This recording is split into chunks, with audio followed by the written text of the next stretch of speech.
விஜய் தம்பிக்கு நான் ஒன்றே ஒன்று சொல்லிக்கிறேன். உங்களை நம்பி தான் மக்கள் ஓட்டு போட்டிருக்காங்க. நீங்கள் இப்போது உங்களுக்கு 11 சீட்டு தேவைப்படுது. அந்த 11 சீட்டுக்காக எந்த கட்சி கூட வேணாலும் நீங்கள் கூட்டணி வைக்கலாம். ஆனால் தயவுசெய்து பிஜேபி கூட கூட்டணி வச்சிடாதீங்க. அவங்க பிஜேபியை மக்கள் விரும்பலை. அவங்க பிஜேபிக்காக ஓட்டு போடலை. அதை மனசில் வச்சுக்கிட்டு நீங்கள் தமிழகத்தை டெல்லிக்கு அடமானம் பண்ணி வச்சிடாதீங்க.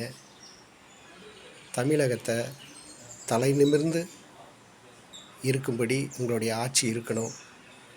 அதற்கு நீங்கள் கூட்டணி வைக்கிறவங்க யார் கூட வேணாலும் கூட்டணி வச்சுக்குங்க. ஆனால் பிஜேபியோட மட்டும் கூட்டணி வச்சிடாதீங்க.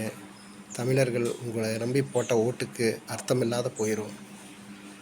தயவுசெய்து இந்த கோரிக்கையை மட்டும் நீங்கள் ஏற்றுக்குங்க.